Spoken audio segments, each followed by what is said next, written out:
Good evening. It's my great privilege to welcome you all to this inaugural event of our Current Affairs series.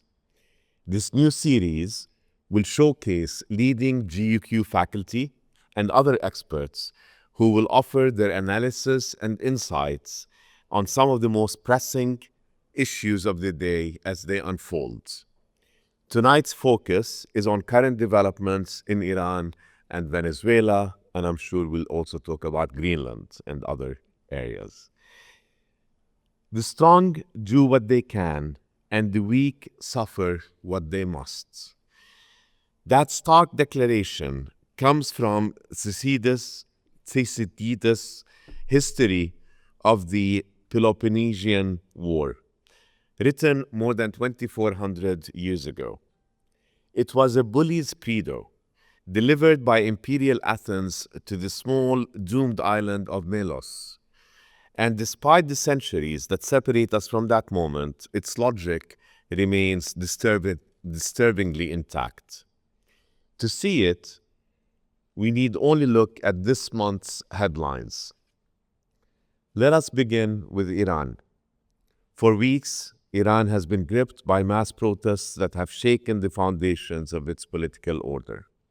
What began as anger over economic collapse and the currency in free fall has widened into something more elemental, a confrontation with political repression, social constraint, and the state's claim to legitimacy.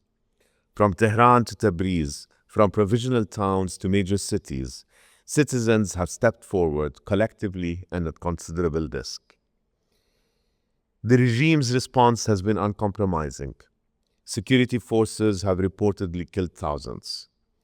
And in a gesture at once archaic and unmistakably modern, the authorities have attempted to erase the conversation altogether, shutting down the internet nationwide and plunging more than 90 million people into an informational blackout. Iran's turmoil has not remained domestic. It has drawn in outside actors with their own interests, including the United States and Israel, and tightened the vise of international scrutiny. President Trump has publicly raised the prospect of military action, and U.S. forces have been repositioned from Gulf bases amid fears of retaliation. In Iran, American power has been exerted largely from the outside, through rhetoric, pressure, and the threat of force. In Venezuela, we have seen a far more direct expression. Just over 2 weeks ago, the U.S. carried out a military operation on Venezuelan soil that culminated in the capture of President Nicolás Maduro. He was transported to New York to face criminal charges. The act itself was swift and audacious. Its repercussions have not been. Now, I don't want to take too much from the introduction that we will hear from Folly, who will go into more depth in all of this. But suffice it to say that Washington has framed the operation as justice, rendered positioning to allegations of narcotics trafficking, to all sorts of things. What we do know is that across Latin America and beyond, the episode has stirred older memories. It recalls the Monroe Doctrine and its many afterlives, when the hemisphere was treated less as a collection of sovereign states than as a strategic chessboard. Some have already labeled this moment a Trump corollary to the Monroe Doctrine. The assertion that the U.S. may act unilaterally within what it defines as its sphere of influence. The implication is unnervingly elastic, with consequences that extend well beyond Caracas. It's precisely because we are living through such a moment, one in which old rules are being tested and new precedents are being set, that we are launching the Current Affairs series here at Georgetown University in Qatar. This series exists to reclaim a modest but endangered luxury: perspective. In an age of constant alerts and instant judgment, we need forums that slow the pace and deepen the analysis. Current Affairs is designed to do exactly that, to move beyond headlines, to interrogate assumptions, to make sense of global events rather than simply react to them. GUQ is especially well suited to host such conversations. As the Qatar campus of a university long devoted to rigorous inquiry, we occupy an intellectual crossroads between East and West, between North and South, between inherited narratives and emerging realities. From this vantage point, we are fortunate to draw on the depth and rigor of our faculty to ask the questions this moment demands. We have a weighty agenda this evening, and we are guided by voices equal to it. Our first panelist is Dr. Mehran Kamrava, Professor of Government at GUQ and one of the foremost scholars of Middle Eastern politics. His work on Iran's political evolution and on regional geopolitics has shaped how the field understands revolution, governance, and social transformation. This evening, he will help us parse Iran's internal upheaval while situating it within a wider regional frame. Our second panelist is Dr. Paul Musgrave, Associate Professor of Government at GUQ. A specialist in UN foreign policy and international relations, his scholarship examines how American power is conceived, justified, and exercised. He will bring a critical lens to the US operation in Venezuela, exploring its strategic rationale, its historical echoes, and its implications for global norms. Moderating tonight's discussion is no other but Ms. Folly Bah Thibault, a journalist and principal presenter at Jazeera English. From interviews with heads of state to reporting in crisis zones, Folly has seen firsthand how power operates and how narratives are constructed. She brings a journalist's rigor and an incisive questioning style that gets to the heart of complex issues. We are so incredibly honored and fortunate to kick off this series with you, Folly. Let me close by returning to the ancient sentence with which I began, that the strong act as they wish and the weak endure what they must. If that were the whole story of human affairs, progress would be impossible. But it is not. We are not merely passive subjects of power. We can question it, we can challenge it, and we can insist on rules that bind it. Thank you for joining us this evening.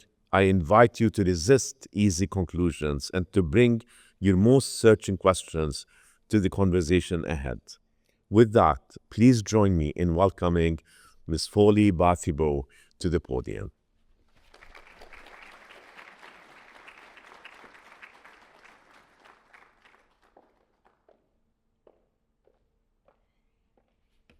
Thank you very much, Dean Safwan, for the kind introduction. A very good evening, ladies and gentlemen, distinguished guests, friends, and colleagues. It is a privilege to be part of Georgetown University Qatar's first edition of the Current Affairs series. It's great to see the professors who are regular guests on Al Jazeera. It's great to see you outside of the studio and here on your turf at Georgetown. Thank you so much for inviting me. Ladies and gentlemen, today, January 19th, 2026, marks exactly 1 year since Donald Trump returned to the White House. Exactly 1 year ago. And what a year has it been. The United States under Trump 2.0 has launched a series of actions that appear to tear up long-standing assumptions about sovereignty, about restraint, and about American power. Dean Safwan reminded us of the key developments of these past few weeks. I think worth reminding you again of what's happened to better understand the context that we're living in today and what may lie ahead.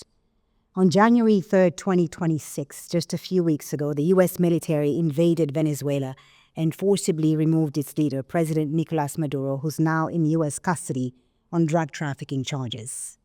Since then, President Trump has openly threatened military force not just against adversaries, but also against allies, floating the seizure of Greenland from Denmark, warning Iran of strikes, and musing publicly about interventions in Colombia, Mexico, and Cuba. the old red lines no longer seem to apply. So what does this mean for the rest of 2026 and beyond? If Washington can remove a government by force, what happens to the idea of state sovereignty? And if the rules no longer bind the United States, why should they bind Russia in Ukraine? Why should they bind China in Taiwan? At the same time, Iran is facing one of its most serious internal crises since the 1979 revolution. What began in late December as a series of protests over rising gas prices and a collapsing currency quickly spread nationwide. Hundreds of demonstrations, communications blackouts, and reports of a brutal crackdown involving possibly thousands of deaths. They have plunged Iran into deep uncertainty.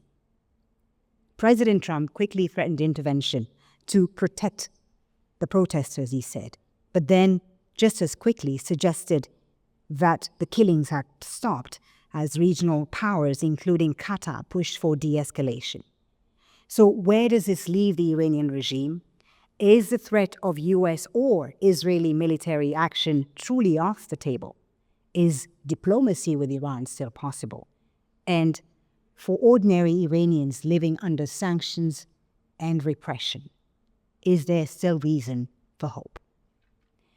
To help us make sense of these extraordinary developments, I'm delighted to be joined by two of Georgetown's leading scholars, Professor Mehran Kamrava, an authority on Iran's political system and the author of several books, including Righteous Politics, Power and Resilience in Iran, and Professor Paul Musgrave, a U.S. specialist in U.S. foreign policy and international relations, whose works have appeared in academic journals and major media outlets. They'll join us on stage right now. Welcome to you both. Please join me.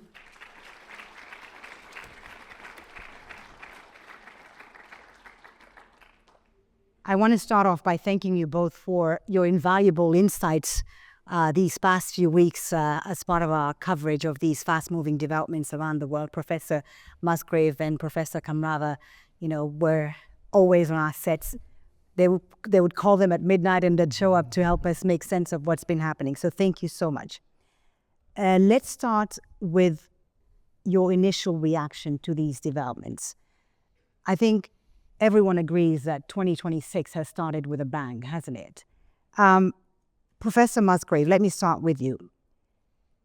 I mean, Donald Trump has long been described as unpredictable. But as unpredictable as he may be, did you see this coming? Going into a sovereign state, seizing its leader, and sending him to the United States. We knew that there was going to be some sort of intervention because we'd seen troop movements and so on in the Caribbean since September of last year. But did you think that he would go as far as seizing Maduro? Well, I thought that there was a good chance that something would happen. The way that this ended up unfolding, I think this was a surprise to everybody, including apparently President Maduro. Donald Trump is unpredictable, but he is boundedly unpredictable. You know that he's going to take the option that gives the greatest display of dominance, that gives the greatest display of status, that lets him show who he is in a way that is ideally low cost. And Venezuela was a gamble like that. The bombing of Iran's nuclear facilities was like that. He plays to his base. He plays not only to his base in American democracy, but also to the base of people that he talks to and works with in Mar-a-Lago, the people who are his direct friends, associates, allies in and out of the United States. And he always will take the option that is going to play best with them. Right. Sometimes that actually means, like last weekend, backing away. If, for the first time, you had folks in Doha and folks in Tel Aviv both asking the president to stand down, and he did. But that doesn't mean that we're out of the woods quite yet. Yeah, and we'll come back to that in a second. I just wanted to get a sense of how much do you think this is based on his personal instincts, and how much of it reflects a broader shift in U.S. foreign policy? Well, I think that the big story of Trump 2.0 has been that institutional checks on the president and on the United States have eroded. And to a very large degree, that means that we are all living in a world in which the power and might of the United States is wielded by someone who is not advised and is not checked by restraints. And this really is something different. The joke going around before the Venezuela incursion was that I don't feel that I've been lied to enough about this war yet. In the run-up to the 2003 U.S. invasion of Iraq, there was a lot of propaganda designed to get people on sides. This time it came out of the blue. There was very little discussion. That suggests to me that we are living in a world in which President Trump feels that he doesn't have to answer to anyone. Right. And his public statements show that that's how he feels. But this was also a president that campaigned against foreign interventions. That's what his movement, the MAGA movement, wanted. That's right. And he seems to be going against that. How do you explain that? Well, because he doesn't have to. Whatever he does, he will keep enough support, and he will change his supporters in Congress and elsewhere and change their opinions. The Wall Street Journal has new polling on this. About 47% of Americans approve of the Venezuelan intervention, 46% disapprove. Among Republicans, it's 86% approve. Among Democrats, it's 86% disapprove. The MAGA movement is what President Trump says it was, just as communism was what Joseph Stalin said it was. All right. Professor Kamrava, how are these developments, the intervention in Venezuela, being seen in Iran and the global south as a whole? Is there a sense today that if Venezuela is proof that Washington is willing to consider remove a government it considers hostile, does that change the calculations in places like Tehran? It doesn't so much change the calculation as it reinforces an assumption in Tehran that the June 2025 war never ended, and that there will be other forms of attack on Iran by both the United States and Israel. And so the assumption is that this is just a continuation. And so there is additional preparation inside the country that in addition to bombing facilities or bombing bases of the Revolutionary Guards, the United States might actually try and either bomb Khamenei's compound inside Tehran or even be so foolish as to try and snatch him. And so those calculations have been reinforced now in the minds of the Iranian government. Before we get into the internal dynamics of what's happening in Iran right now, do you envisage a scenario a la Venezuela, where the Americans would go in and snatch the supreme leader?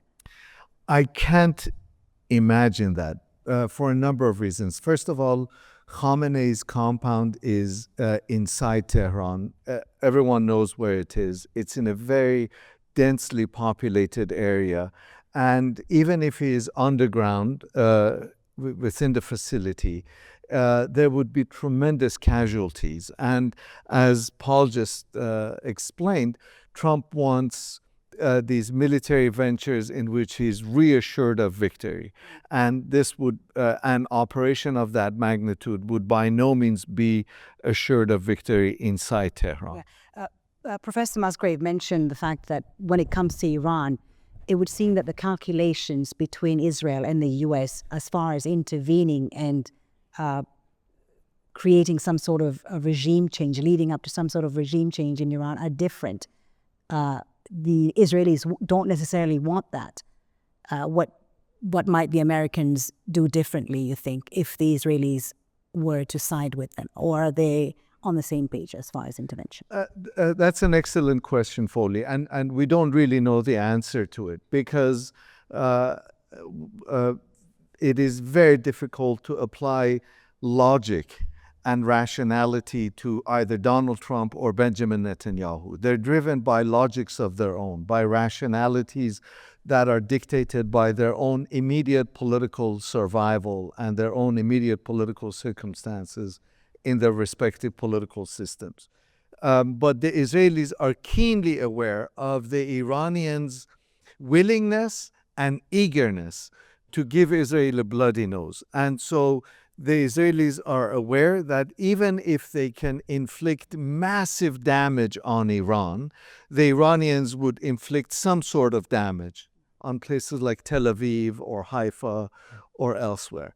And at this point, given Israeli defenses and the depletion from the last war, I think that's why the Israelis are keen on kind of holding off on a sort of American attack on Iran. Paul Musgrave, do you agree with that? And similar question, do you see a scenario a la Venezuela in Iran, or highly unlikely? I think a U.S.-backed operation like Venezuela's in Tehran is unlikely. The geography is infeasible. Iran is a much more formidable ally. One key is simply that Venezuela's regime had a very, very weak military, right? I mean, this is just nothing like Iran's. The layered institutionalization of the Iranian Revolution far outstrips that of the Bolivarian Revolution, and just simply scale, right? Like, Iran is huge. Venezuela is big. I don't want to run down Venezuela, but it is not in the same class. That being said, if I were the leader of a country, God help me, if I were the leader of the country, I'd be looking back at the last year and saying decapitation strategies seem to have a much higher success rate than anybody believed. Right. And certainly when you are playing not just for your regime or your political survival, but for your immediate physical survival, that might incline you to a certain amount of paranoia. And what we saw during the June war was that Israeli intelligence and military capabilities were capable of targeting people who might not have thought that they were going to be targeted. Right. So U.S., maybe not. Israel, their capabilities over the last year have been much greater than I would have expected. Okay, so decapitation, Paul Musgrave, but to what end for a country like Venezuela? When you look at Venezuela right now, yes, Maduro is out, but the old guard is still there. Delcy Rodriguez, his vice president, is still there. Her brother, Jorge Rodriguez, who's next in line in succession, still in power, still in place as a minister. Why is leaving her in place for the moment acceptable to the Trump administration? Or do they not think this through? They may have thought this through, right? Delcy Rodriguez has been somebody on the U.S. radar screen for a long time. She is a committed, or has been a committed adherent of Chavismo, of the revolution. But the United States seems to have calculated that she loves power more than she loves ideology. Whether that turns out, this is why it's called a gamble. And certainly the United States has displayed a willingness and a capability to do things in Venezuela that it doesn't have in Iran, which the Trump administration seems to believe, rightly or wrongly, but they're calling the shots, literally, in Venezuela, that that's enough to keep them on a leash. Right. But again, to what end? Because President Trump now seems to have focused on Venezuela's oil resources. Is that what it was all about from the beginning? I really find it hard to believe that this is about oil. And why is that? Because although some American oil interests really want to get involved, refineries in particular, the reaction from ConocoPhillips and other oil majors has been, we don't want to do business in Venezuela. Every 25 years, the Venezuelan government steals all of our money. It's politically unstable. It would take $100 billion investment, Trump's own figures, to bring energy resources up there. Why should I do business in Venezuela when ConocoPhillips sponsors my kids' Little League team? There are much better countries to do business in.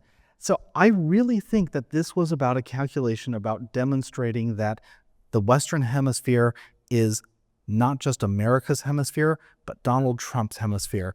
I also think that that plays a non-trivial role in the current fracas over Greenland. Right, and we'll come back to that in a moment and talk about what's being labeled the Donroe Doctrine and what we can expect from that. Professor Kamrava, let me come back to you and talk about the internal dynamics in Iran now. These protests, this latest round, has been described, as you know, as one of the most serious threats to the regime since the 1979 revolution. But are they weaker today after this round of demonstrations, or are they still holding on strong?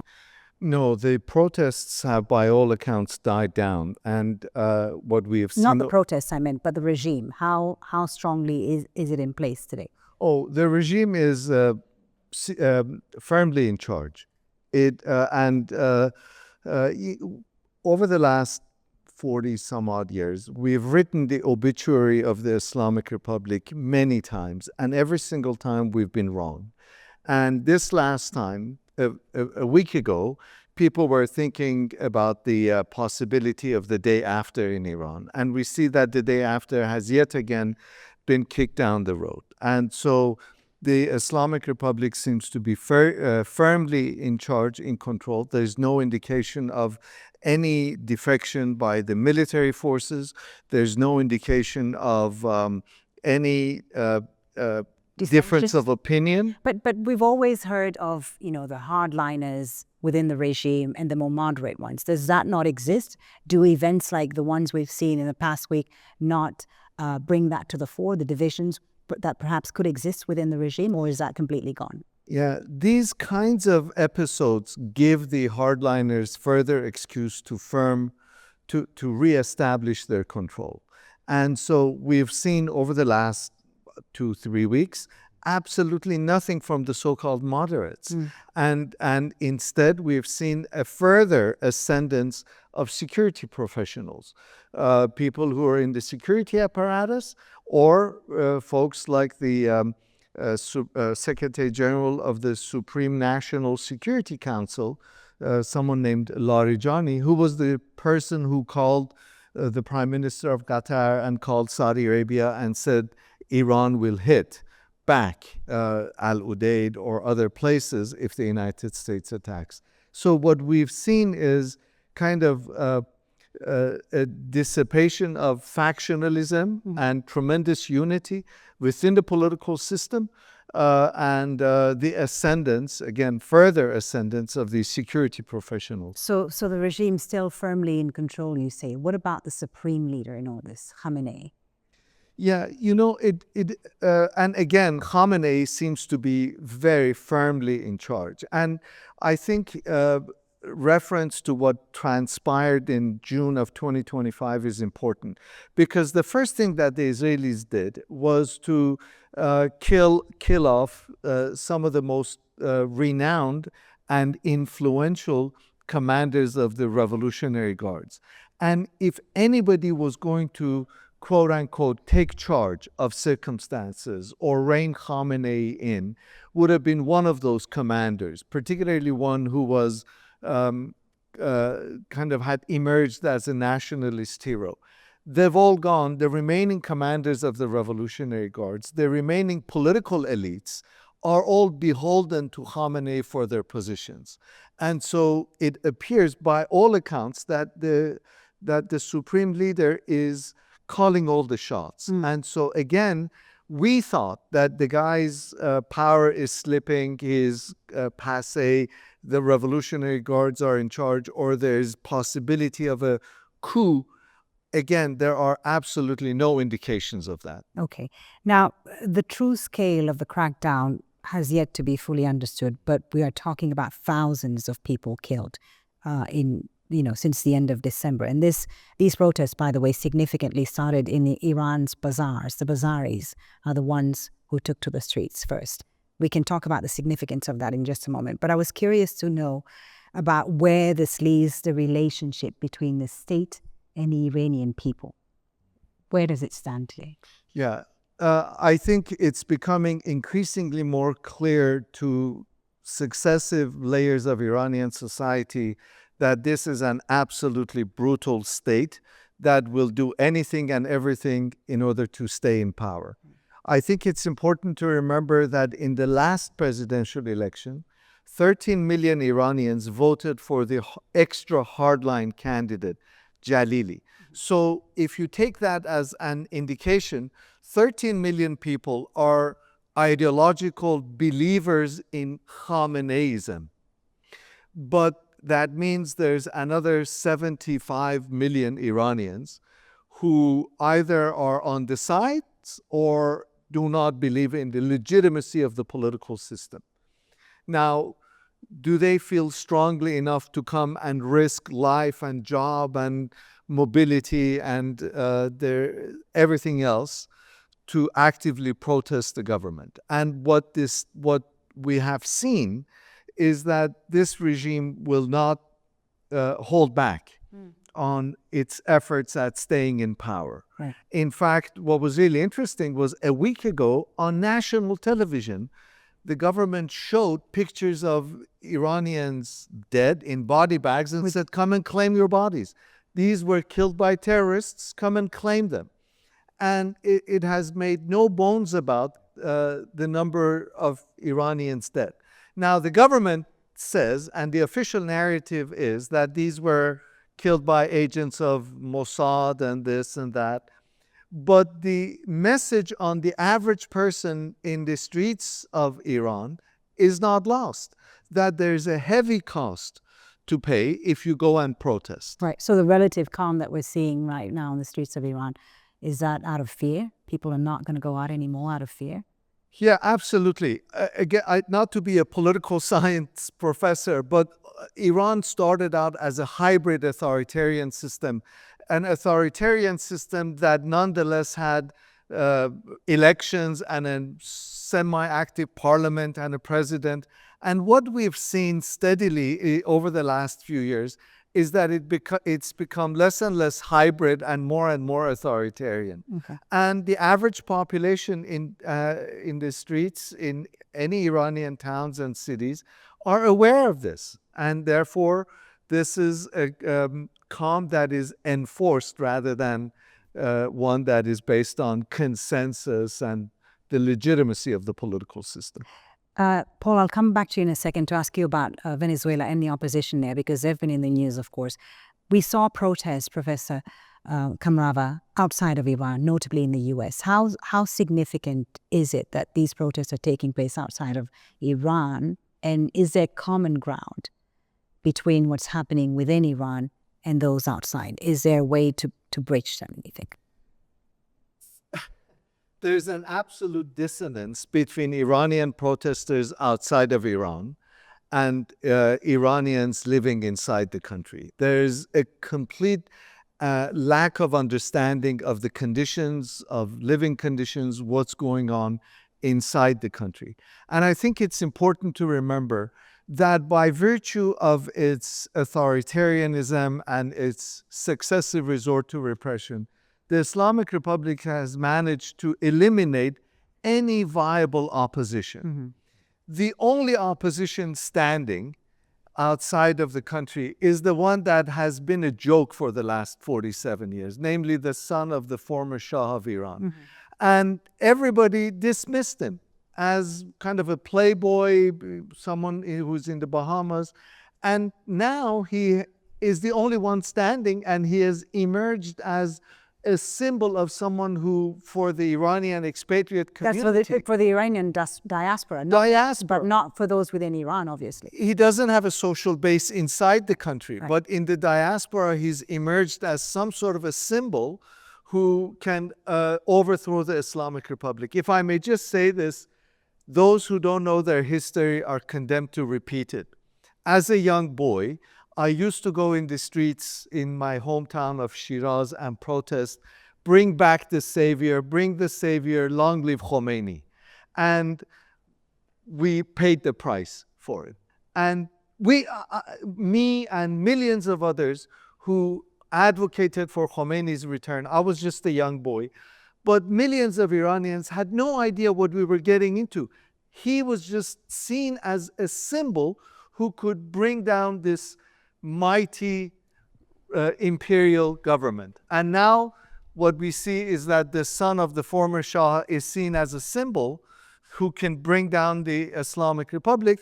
And again, we tend to excuse or overlook or not know anything about his past. Okay, interesting. Thank you for sharing that that experience with us. Professor Musgrave, what about Venezuela, the opposition? We saw Maria Corina Machado, the Nobel Peace Prize laureate, at the White House giving Donald Trump her Peace Prize medal, the much coveted Peace Prize medal. Is there a viable pathway for the Venezuelan opposition in all this? With American help, perhaps? Or not? Yeah, no. Feel free to. I'm trying to do the mental math here. Donald Trump is big into displays of dominance, right? Right. And what better way than to assert that the opposition, the leader or prominent figurehead of the opposition has no path forward than to publicly humiliate her, to have her almost literally bend the knee. And, President Trump has had an obsession with the Nobel Peace Prize during his second term. And I think it goes back to President Obama winning one. Well, he did get the FIFA prize. Really, I just expect better of somebody who won the coveted FIFA Peace Prize. But even, I'm sure that you all have heard about this, the message that the White House sent to the heads of governments of the 10 European countries that sent troops to Greenland mentioned that now he's no longer interested in peace. And threatening tariffs. And threatening tariffs, and also threatening potentially more. The message is very open-ended. And, that is just not somebody who seems to want to do a deal. In the discussions that the White House has had, they have pivoted hard, as you noticed, to discussing oil as the reason for the adventure. Narco-trafficking, forgotten. But even the prospect of bringing what the Venezuelan diaspora, which is different to the Iranian diaspora, right? These are not folks who left 40 years ago. These are folks who left 5, 10, years ago, 3 months ago, right? This is an ongoing thing. They're not hearing a message that the Trump administration wants to do a regime change in the sense that it discussed in 2003 with Iraq or in 2002 with Afghanistan. This is something where the Trump administration wants to have a change in regime that makes Venezuela safe for the export of oil to justify what they've done. That's not a very hopeful message. At the very least, one of the reasons Americans like the raid narrowly is that it was a low-cost, low-engagement mission. I don't think... Even though there were quite a few Cuban fatalities. There were Cuban fatalities, which of course raises the questions of why the Venezuelan president was guarded by Cubans, but that's a different issue. But, from the American perspective, a couple of American service members were wounded. Right. Americans, like most people in most countries, are self-regarding. They don't want to be in this adventure for something that will take them longer. And I'm afraid that supporting any kind of transitional government or change to the Rodriguez administration, and she seems to have moved quite comfortably into the presidential palace despite her initial denials, I'm afraid that would just be too much, and it wouldn't give Donald Trump anything more than what he already has. All right, gentlemen, let's broaden this out a bit and look at the regional and global implications of what's happening in Iran. We've touched on it a bit, but also Venezuela. Paul Musgrave, starting with Venezuela, we're increasingly talking about the Monroe Doctrine, the Monroe Doctrine a la Donald Trump. But this goes further than pressure or sanctions. It's outright replacement of leadership, isn't it? Yes. Does the strategy stop at the Western Hemisphere, or could we see similar actions elsewhere where the U.S. sees strategic or economic interests, like Greenland, for example? Well, this gets into a question that the U.S. government has been waging with itself since 1940, which is Greenland part of the Western Hemisphere? By law, yes. I think that President Trump has clearly established that he views it as being so. I think that the emerging real Trump doctrine is low-cost adventurism for high benefit to Donald Trump. Greenland appeared to have been this until this past weekend, when the NATO, excluding U.S., mission was sent to Nuuk, was sent to defend Greenland, was sent to basically serve as a tripwire against an American invasion of, and we talked about contextualizing this, in no significant way is Greenland not under American control already. Since the 1940s, Greenland has been the site of American military bases, military intelligence, nuclear bases. It's about the resources, isn't it? Yeah, It's that's about what the they say. neighbors. It's Greenland isn't going to develop the resources, and I'm certain that the United States could have put pressure quietly on Greenland, on even the government in Nuuk, to make sure that the resources would be developed for American firms. And there's just really no serious reason why you would have to do this. The United States, people in this region are familiar with the wide variety of tools the United States has to make its will known, of which invasion and replacement is at the top of the list, But political warfare, persuasion, soft power, there's so many different ways that you could have done this. And certainly the Danes would have been willing to, if you'll excuse the American expression, play ball right up until that line. But President Trump doesn't want that. President Trump, I hate personalizing this. We're trained never to personalize, but there's no escaping it in this situation. President Trump wants visible submission to his will. These visible submission, including from allies, NATO. He doesn't see them as allies. He doesn't see them as allies. He doesn't see them as allies. He sees them as subjects. Interesting. We make this. Well, some would say they're certainly behaving as such subjects right now, given the lack of reaction or muted reactions, if you will. Professor Kamrava has apologized for playing the political science professor. I'll make my own apologies. Dean Masri referenced the history of the Peloponnesian War, the Melian dialogue. Before then, there's a famous scene in which Pericles, the Athenian leader, talks about how Athens is the school of Hellas, the best, the indispensable nation, if you will, of the Hellenes, of the Greeks. And he's basing this on all the cultural and educational and military accomplishments of the Athenian people. And he's doing this in the course of a policy which sees Athens seize the treasury of the Delian League, which is almost exactly the NATO of its day, move it to Athens. Anybody here been to Athens? Right? You remember the Acropolis? You know what paid for that? The treasury of the Delian League. Pericles and the Athenians did not see their allies as allies. They saw them as constituents of an empire. How does Donald Trump see the United States, Canada, Europe? He does not see them as partners. He sees them as subject peoples. You made a distinction earlier between the global north and the global south and how they're reacting to this. At this point, Donald Trump does not draw that distinction. Denmark might as well be, to use an archaic term, upper volta for all the respect that Donald Trump gives it. There is no distinction. And this sounds dramatic, but I'll just remind folks first, Donald Trump, host of The Apprentice, is president of the United States. And second, we've all lived through 5 years of Donald Trump's presidency. It's very hard to say that anything is beyond him in terms of what so you don't think it's beyond him to take Greenland by force? I don't. That would mean the end of NATO. It would mean, well, I hate to draw these analogies, but, intellectual honesty compels me. Did the invasion of Czechoslovakia mean the end of the Warsaw Pact in 1968? And if you begin thinking about what exactly, if Europe does not display the ability for independent strategic action, then these are the stakes for which Europe is playing. Now, that being said, Europe has, if they choose, a variety of instruments that they could use to hem in the United States. Such as canceling visas to the United States, such as putting reciprocal sanctions on the U.S., such as actually demonstrating that in an interdependent economy, and the North Atlantic economy has been knitted together, both sides have agency. Now, one question is whether you can make this hurt Donald Trump personally faster than you can turn the United States into an actual adversary. Mark Carney, great guy, recent visitor to our fair city, is certainly demonstrating that even Canada, which has fewer options than Europe, even Canada has ways to display its displeasure and make its will known. Europe needs to move very fast and do so before Donald Trump's allies take power in Germany, France, and the UK. All right. Very interesting.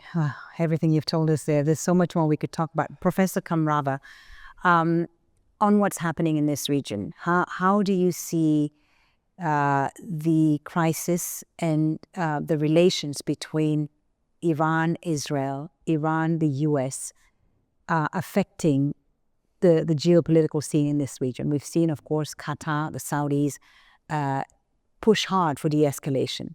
But will that last? And do you think these actors, these regional actors, Qatar, Oman, Saudi Arabia, have leverage in restraining escalation? They do have leverage, and I have to say, at a personal level, I'm delighted to see them use that leverage with the United States, because not only do I live in Qatar, I am also from Iran, and I have a vested interest in seeing stability and peace in both places, like almost all of us. The Iranians demonstrated in 2020, once General Soleimani was assassinated by the first Trump presidency, that they will use their ballistic missiles against American targets. That was a red line that was passed at that time. Another red line that was passed was when in June of 2025, they hit the Al Udeid base. And although the Iranians had repeatedly said to the Americans and to the Qataris and others that they would hit American targets in the region, no one took them seriously. And of course, that happened. And now that the axis of resistance is no more, now that they cannot rely on Hezbollah and Hamas or even Hashd al-Sha'bi to keep the Israelis or the Americans at bay or to poke them in places other than Iran, Iranian security doctrine has shifted from one of reliance on non-state actors to instead reliance on Iran's ballistic missile program. And the assumption in Tehran is that Tehran will absorb the first punch and then will punch back. And if Tehran punches back at the risk of being alarmist, if Tehran punches back, it's not going to hit Kansas or Missouri or Oklahoma or Kentucky. It's American bases in the region that are Iranian targets. Right. And this is something that regional leaders and folks in Tehran are keenly aware of, and so are the Americans. That's why they've evacuated their bases in Al Udeid. But at the same time, we're hearing that they're also moving a military, they're moving a carrier strike group in the Middle East. It's on its way here. Is that deployment preparation for war, or is it more about posture? It could be both. It could be posture for the time being. And we heard that the Iranian foreign minister sent a SMS message to Stephen Witkoff saying we've halted or there are no executions. So those kinds of pressures could work. But it could also be the prelude to something bigger, what Paul has been discussing. That and I quite frankly don't know if Donald Trump has decided yet whether or not he's going to attack Iran. But at the same time, he wants to make sure that the groundwork is laid in case he decides to go that route. Yeah, Paul, what do you think would make him decide whether or not to strike Iran today? Or who? Well, I think there would be a few potential triggers. One would be some sort of display of defiance or some sort of a personal attack on Donald Trump and the United States. What do I mean by that? Something that seeks to humiliate them or demonstrate that it's not in their boundaries. The killing of protesters was Donald Trump's original red line in this. Obviously, 2,000 or 3,000 victims in. That red line was violated, but still, the official. And then it became the hanging of protesters. That's right. So, but there was a line that has been, met. That was the off-ramp. But we also do know that in Israel, in Saudi Arabia, in Qatar, in the UAE, many regional leaders who do not often see eye to eye on things were united in not having this go forward, but for distinct reasons. In Israel, for instance, the timing was not right because they did not feel that their missile defenses were sufficient to allow them to ride out a wave of projected Iranian retaliation. American destroyers and other assets could be used to supplement Israeli defenses, both in Israel and also in Qatar and elsewhere. Moving a carrier strike group would allow you to do that and also bring the sort of firepower that might allow for a much larger strike to disable Iranian capabilities. But that's a much bigger gamble. That's a much bigger gamble, and Iran is not Venezuela, not just in the obvious senses, but it is a military power. Venezuela could not strike back using conventional means, not just at American bases in the region, but at American helicopters overhead. We are talking here about Iran, which now has fewer allies, but also has much more substantial capabilities and the ability to politically and militarily disrupt, not just bases, but also shipping and other things that are very key to this region. So states go to war in general when they think that it's in their interest and when they can't find a negotiated outcome they prefer to conflict. Status, honor, personal reputation, ego could be one of those things. But if both sides are eager for an off-ramp, and if there's no spoiler activity by a third party. Right. Professor Kamrava, is a negotiation still possible between Iran and the U.S.? And what would they negotiate on the nuclear issue? I mean, what's left to negotiate? So that's an excellent question and something that all of us actively think about. I think Iran used to use its enrichment program to negotiate. And now they've again shifted tactic to what might be called nuclear ambiguity. And are those sites that were attacked, are they completely destroyed, as Donald Trump likes to call them, obliterated? Or is there still activity going on? And or they move their stockpile somewhere else, which has been suggested by the Iranian stockpile. And I think the Iranians deliberately want us to think, guess, and they're being coy and ambiguous. Will they stay in the IAEA? Will they pull out? Will they be? Will they remain in the non-proliferation treaty? Will they? And so it's that area of nuclear ambiguity that, in their calculation, gives them some maneuverability to negotiate. Okay. Now, we've got a few minutes left before I bring in the audience for some questions. I'm sure many of you have questions for our two professors here. Future outlook, looking ahead at the scenarios for the next year. Professor Musgrave first. If you had to rank the most likely outcomes, war, diplomacy, or revolt, when it comes to not just Iran, but U.S.-Europe relations, for example, U.S. relations with Colombia, Cuba, Venezuela, some of the countries President Trump has threatened, of course. This is going to sound like a cop-out, but it is sincerely felt. Much greater stress on things that we have taken as bedrock, on things that we have assumed could not be transgressed, on relationships that we assumed would be permanent. You talked about all the red lines that have been transgressed in this region over the past 12 months. Think about all of the red lines in less violent but equally consequential on a global scale matters that have been done. The United States now routinely severs trade relations with other countries. Well, the United States used to be the center of the global trading system. The United States now more readily uses small amounts of force than it has in the past. The United States openly contemplates territorial aggrandizement. So is the United States the biggest risk today of the global order it helped create in 1945? As the center of the global order, by definition, any instability in the United States is magnified. In 2008, the United States was the center, it remains the center of the global financial system. America's mortgage market crashed. Who suffered most from that? Everyone else in the global economy. In the same way, if you are at the center of a global political architecture, you're there because you're wealthy, powerful, and you can insulate yourself from problems. Who bears those risks? Folks outside of the center. But will it be difficult to walk back this line, even under a new U.S. administration? Yes. Donald Trump is not going to be in power forever. Yes. There'll be a new administration. Can they ever make up? I admire your optimism.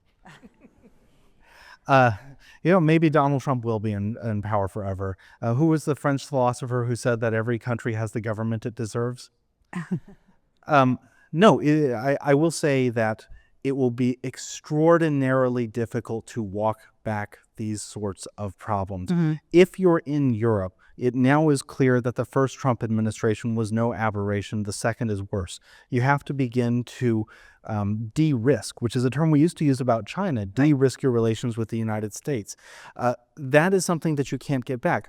Now, I don't want to exaggerate the risks here. The United States has clearly done things that other countries would have become a pariah for. Right. The Vietnam War existed, right? The Iraq invasion existed. These are things that the international community ultimately worked around it. But in my lifetime, the United States is not an ascendant power anymore, and there are alternatives now in a way that there were not. And so what precedent does it set for other great powers like Russia or China? Why should they accept the limits that the U.S. no longer... Well, the problem here is that the Russians have not accepted those limits in a long time, arguably since 2007 when President Putin declared in a speech in Munich that he wasn't going to play by the international rules anymore. Russia's difficulties, if you'll excuse me, is simply that they don't have the power to challenge the global order, even though they can be a major threat in a regional order in a very important region. China's a more interesting case. You mentioned Taiwan. China has not been restrained in Taiwan by international rules. They have never accepted the international rules, or more to the point, they have defined international rules vis-a-vis Taiwan as not applying because it is, for the Beijing, a runaway or renegade province. But China plays the long game, and China's influence in international standards, China's influence in international economics, simply by not screwing up too badly, China has increased its power tremendously over the past 10 years. And that doesn't necessarily mean that China wants to be number one in the world, but perhaps China just wants to maximize what it can get at minimal cost, allow the United States to bear certain costs, to have its antics and its risk drive others away, and simply enjoy the benefits of being a leading state that doesn't have global responsibilities. Professor Kamrava, your predictions, future scenarios for this next year and the years ahead. And is there still hope for ordinary Iranians who are living under sanctions, under repressions? Is there something that they can still be hopeful for? One of the things we've seen with the Islamic Republic is that it is terrific at crisis management. It is lousy at management. It cannot run the country. It simply kicks the can down the road. And the Iranian political system has been stalled for a long time. Now, all of us at some point die and we meet our maker, even if we're supreme leader. And the supreme leader is 86 years old. Unless and so long as he's in power, I don't anticipate major changes, so long as he's around. Now, if he were to pass away, then I think, depending on the circumstances within which his death comes about, I don't anticipate an immediate change, but I do anticipate steady progressive changes after he departs the scene.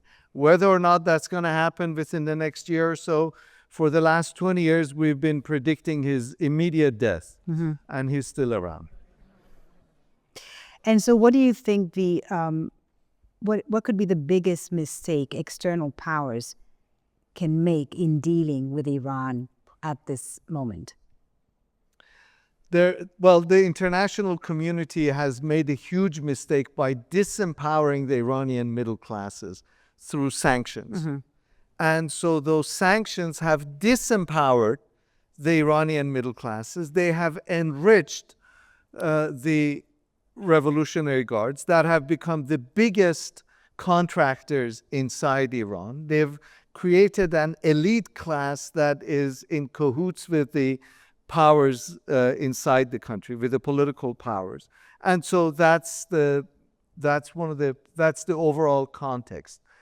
But right now, let Iran be Iran. Let the Iranians deal with their own contradictions. When the United States and Israel attacked Iran in June, the Iranians coalesced. The Iranian nationalism took over. Everybody forgot the authoritarianism and repression of the political system because the country was in existential problem. So leave the country alone. Let the Iranians work out their own political problems. Don't poke the bear. Let sleeping dogs lie, and Iran will, just as it did in 1978-79 revolution, let them deal with their own contradictions and their own problems. The more the United States, Israel, anybody intervenes, the more they're going to mess things up, and the more they will disempower Iranian middle classes, Iranians of all classes of life. And so I think the biggest mistake is to directly or indirectly intervene or try to somehow help the Iranian people. Just let them, they don't need help. They can deal with their own problems. Professor Kamrava, Professor Musgrave, thank you so much. A round of applause, please. So often. Two extraordinary panelists. It's been so interesting talking to you both about this. Thank you so much. We'll now open the floor to audience questions. I'll ask you, please keep your questions brief, identify who it's directed to, and please try to ask a question rather than make a comment. Several hands raised. Do we have a microphone? Yeah. Okay. Okay. So let's start with lots of students I see. Let's start with the lady in the third row in the white shirt. Go ahead, please. My name is Dr. Vanessa Neumann. I was Special Envoy for Venezuela to the UK for a couple of years, and I'm a frequent guest on Al Jazeera on the issue of Venezuela. Thank you for the conversation tonight. I would like to hear more of your analysis on your view of the future of Venezuelan people. The one thing that has been absent in this conversation this evening has been about the fact that we, Venezuelans, do not consider Maduro a president, but a dictator, and a fugitive from justice. And so much so that even his own side pinned medals on the CIA director yesterday, okay? Yes. In gratitude for the removal of Maduro. And these are his own teammates. So I would like to, I have my own views, but I would like to hear your views on what you think are the prospects for the development of Venezuela, a country where 80% of the people only get one meal a day, and what that might mean if it means a transition to democracy, to free and fair elections, or do we just have a more developed authoritarian system? Thank you. Thank you. Professor Musgrave. No, I greatly appreciate this. The evening after the raid, I was a guest with Folly, and we discussed some of these topics much more extensively. So, in all of this, the Venezuelan people, where does it leave them economically, socially? And it has been, I think it's fair to say, a very rough 25 years. And my analysis is, to the extent that the Trump administration has sway over the future of Venezuela, they seem very happy to have installed someone who will be, as Franklin Roosevelt once said of the leader of Nicaragua, our SOB, right? Somebody who will do what they want. Now, that does not actually necessarily mean that things will be worse for the Venezuelan people, to the extent that replacing the hardest line of Chavismo means opening up markets, embracing dollarization, these sorts of things. It does not, however, in my belief, lead to a viable path by which you could have some sort of a transitional government or transitional council that would meet the opposition's, in my views, completely justified demands for a transition to democracy. Just to remind everyone, over the past 10 years, the constitutional elements of the Venezuelan government, of the Bolivarian Revolution itself, the Bolivarian Republic itself, were dismantled by Nicolas Maduro and his regime, replacing, for instance, the elected Congress with a National Assembly that was not democratically elected, blatantly stealing votes during the previous presidential elections.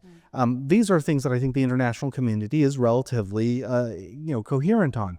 There are deep divisions within Venezuela. There are folks who do support the regime, but they seem to be dwindling or to have been dwindling. That being, now if we take that perspective, what does this mean?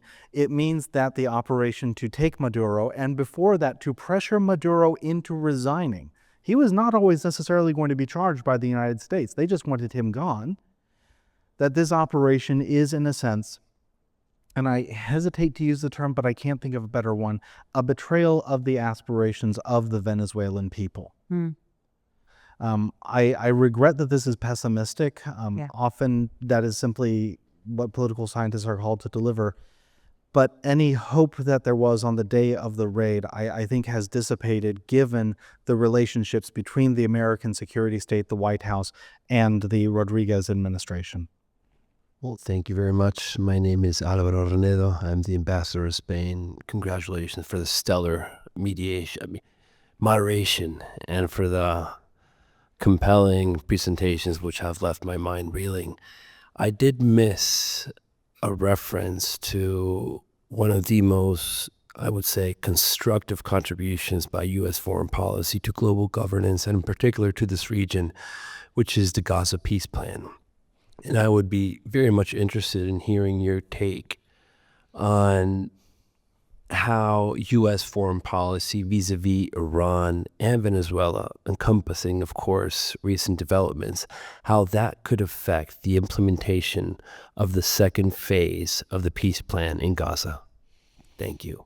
Professor Kamrava, do you want to take that? And this peace board that the United States has set up for Gaza, which includes a number of figures, part of the phase 2 of the ceasefire plan, of course, how does that fit into the U.S.'s broader vision for the region? Right.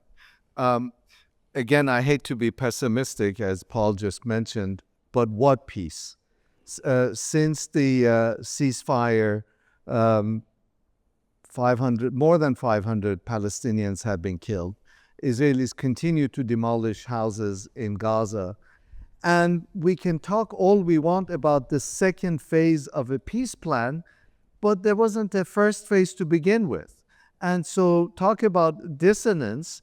It seems like Donald Trump and this peace board is completely out of touch with reality of people who are now freezing to death in Gaza, people who are drowning because of rain, don't have shelter, don't have places. And now here we are talking about the second phase of a peace plan. I'm not sure what peace plan there is to talk about a second phase of it. I don't claim to be an expert on the topic, but I quite frankly fail to see it, except the rantings of a man desperate for the Nobel Peace Prize. Do you want to in terms of the peace board, now they have, the peace board is, again, what did Donald Trump call it? The most prestigious board on the planet, which again is completely out of touch with reality. But there is this executive committee for Gaza, which includes the foreign minister of Turkey, to whom the Israelis object. And again, we can talk about, we can constitute these boards and these councils all we want. It's the conditions of the ground that matter. And I need to say this. I think, this, everybody knows this. But unless and until the Palestinian can live in human dignity, unless and until they are afforded the decency that any human deserves, we're not going to see peace in our region. Professor Musgrave, on the peace board. Yeah.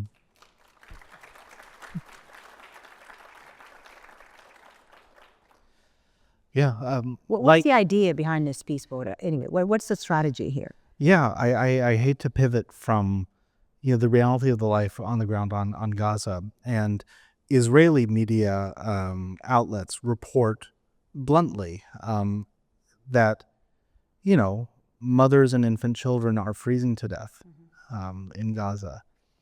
And, the detachment between what's happening in Gaza, and we also shouldn't forget what's happening in the West Bank, where settlers continue to engage in violence and clearances. And the rhetoric of the peace board is striking. So what is the peace board? Fundamentally, the peace board is a way for Donald Trump to position himself at the center of this, and also to push out established international organizations, United Nations. including the United Nations, right? Secretary General Guterres said over the weekend that member states are free to engage in associations outside of the UN framework. But of course, the more you move outside of established frameworks, the less likely it is that you can draw on precedents, international law, international cooperation, monitoring other settlements to actually make a lasting peace.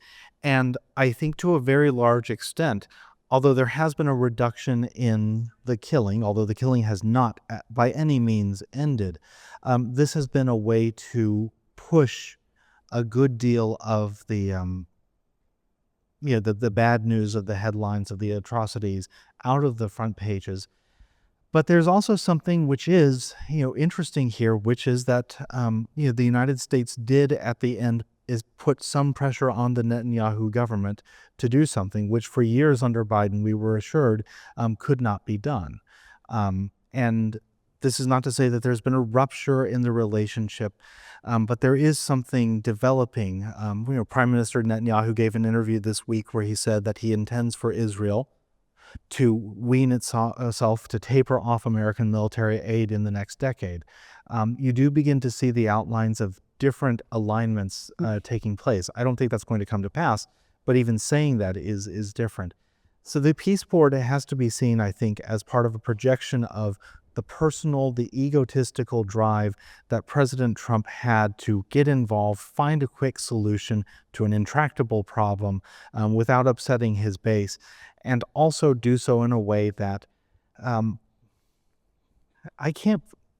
might personally enrich the president and people close to him through the reconstruction of Gaza. Okay, that's it. Let's get another question in if we can. Yes, all the way at the back. Let's get someone in the back. I think it's a lady or a gentleman in a blue shirt. Yes.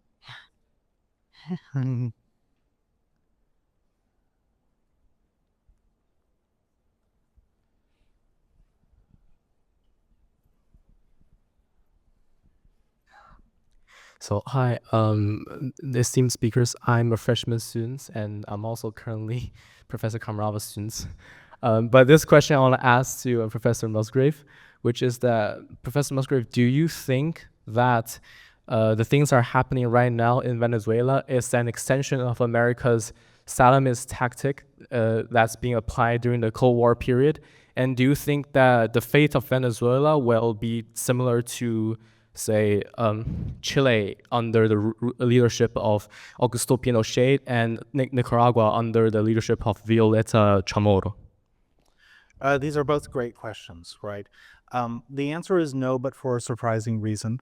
It's because the United States so far has chosen to work through an existing authoritarian government as opposed to engaging in measures as in Chile to support the overthrow of a socialist government or with Nicaragua to back an insurgency. These are grim calculations, and I really do not mean to minimize the scale of what we're talking about here. But the United States, for decades did avoid in ways that, act in ways that avoided the very worst excesses of the 20th century. That's done, right?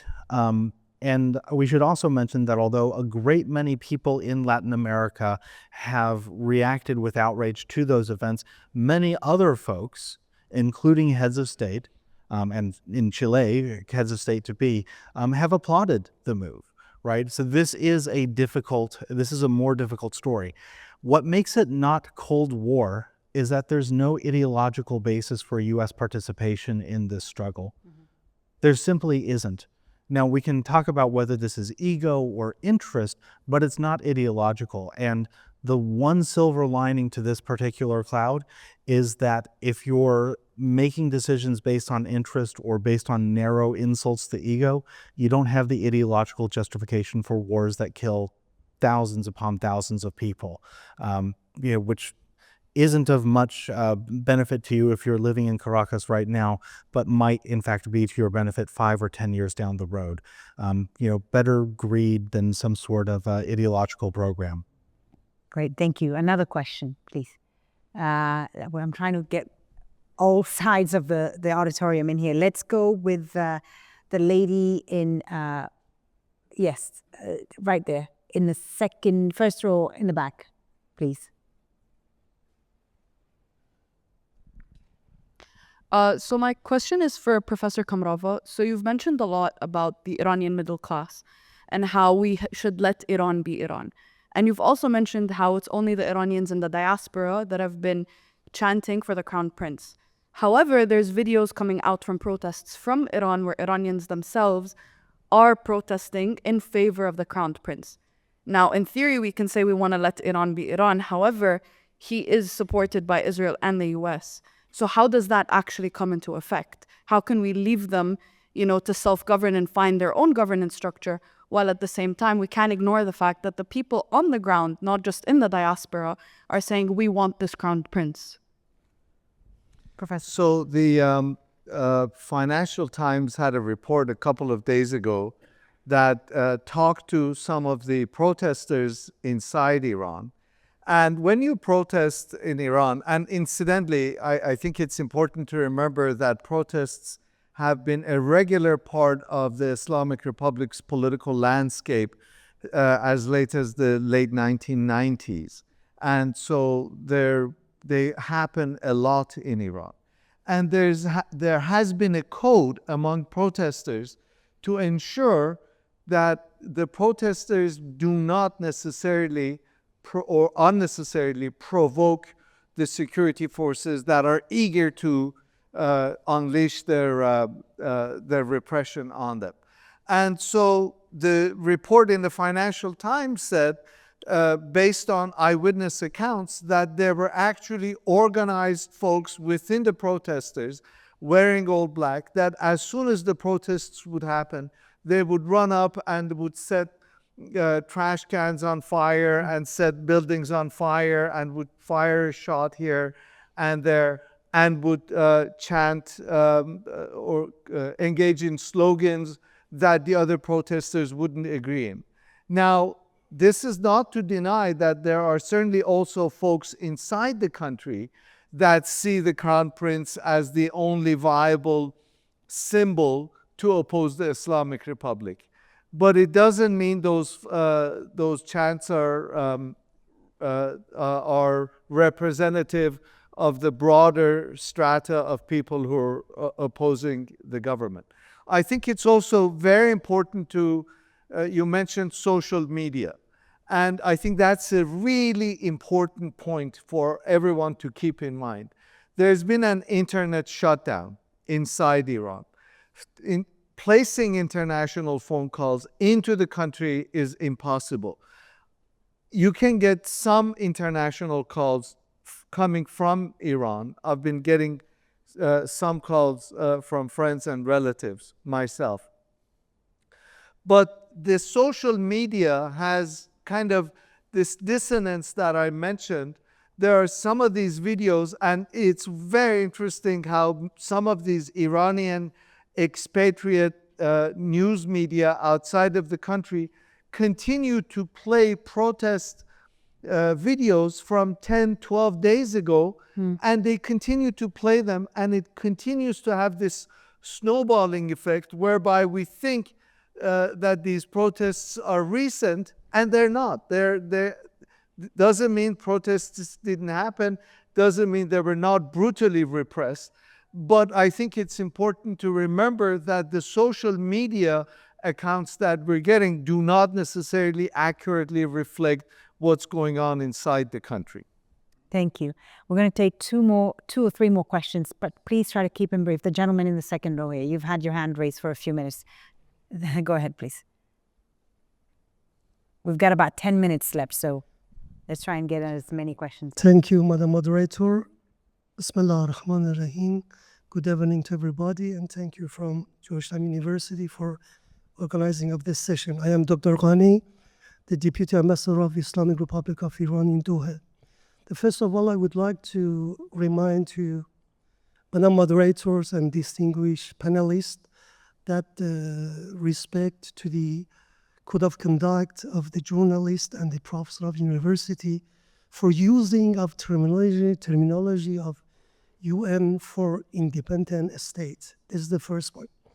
I have two questions very briefly. The first question, Dr. Kamrava.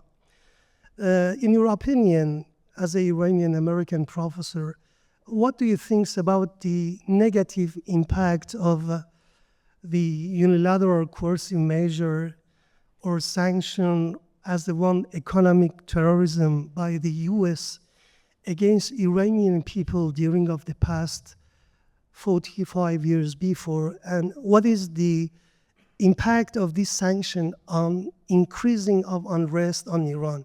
The second question from the Professor Paul, in your opinion, what do you think about the international responsibility for the US as the state that act contradiction against United Nations Charter Article 2.4 and Article 2.7 on interference in internal affairs of the Venezuela and Islamic Republic of Iran as a one international crime? And what do you think about the future? Is there any that place for the Iranian government in the future raise the complaint against US with the using from the arbitrary court in the ICJ for complaint against US as the one the crime, international crime against during of the unrest in Iran or not? Thank you.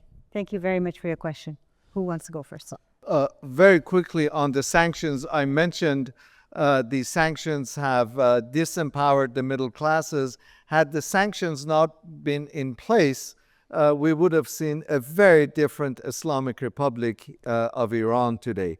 We would have seen an Islamic Republic in which civil society organizations would not have been destroyed, in which the middle classes would have had greater connectivity with the outside world, in which they would have been able to put pressure on individuals like Khamenei and other hardliners in Iran.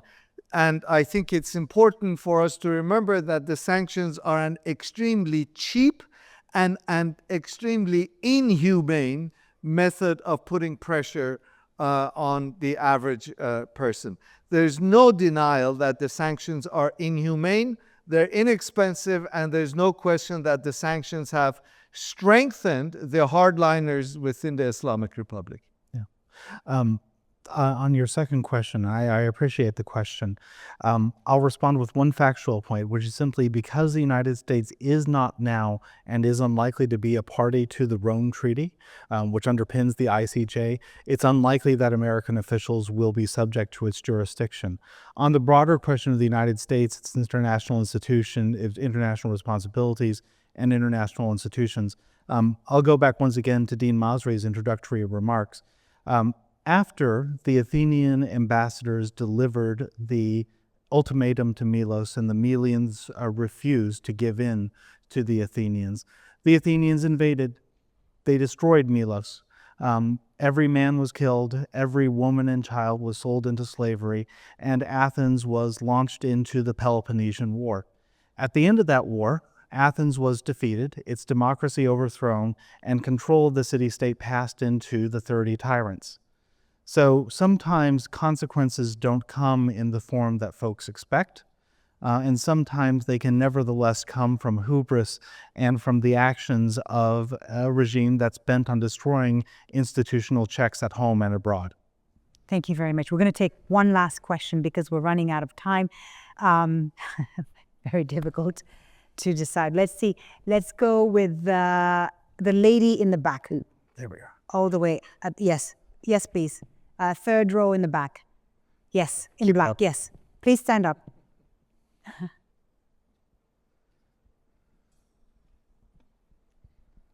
Hi, I'm Bashar Al-Jmaili. I'm a freshman in Georgetown University. I'm currently in Professor Kamrava's class. I have taken Professor Musgrave's class last semester.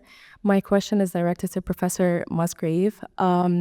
You stated that President Trump likes to be seen as someone that has a lot of power and just to be seen as someone that's in lead. Do you think his need to intervene with what's happening in Iran comes from a place of care and actually just caring about the people in Iran, or do you think it's just a form of wanting to show off his power, that he has some sort of say in what's going on?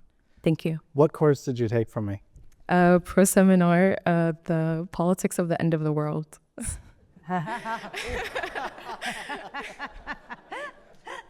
You're getting the optimistic version of me.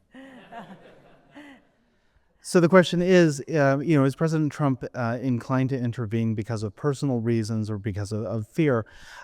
Structurally, I think any American administration would be interested in what is taking place. Engineering the downfall or weakening of the Islamic Republic has been a priority for the United States since the institution of the regime.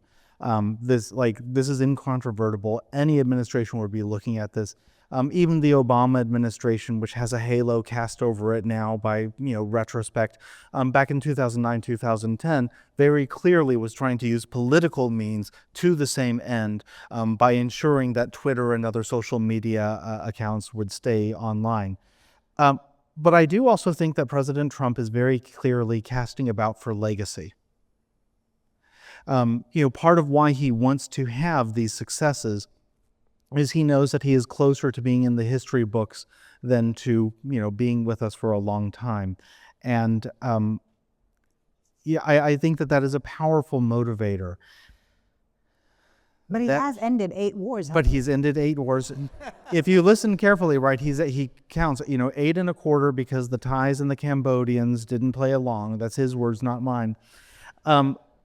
And so I think that there is something there which goes beyond just the, animus dominandi, the will to power that any American president would have.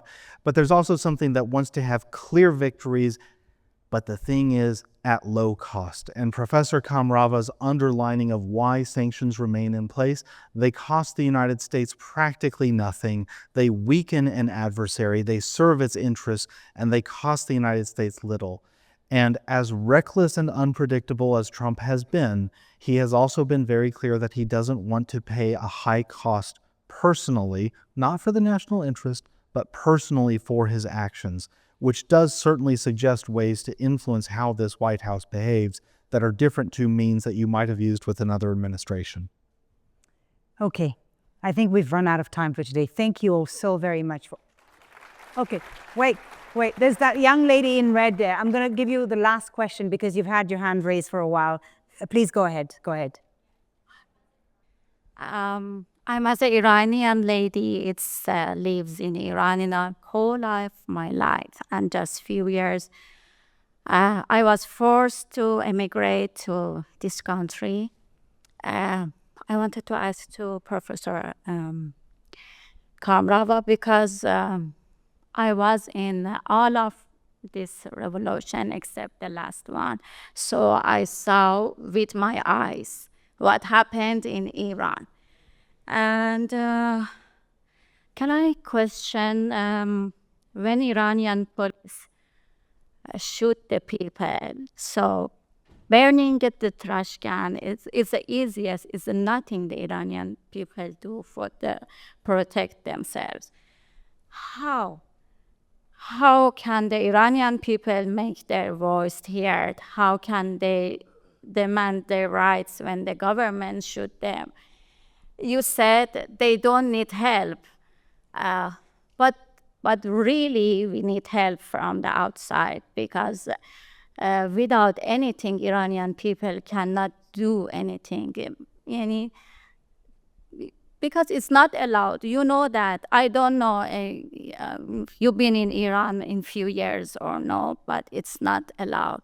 Any normal people talk and they want their rights. Can you ask me, you say the Iranian people deal with that allow them deal with it. How Iranian people How can can they make their voices heard without help? Yeah, certainly the kind of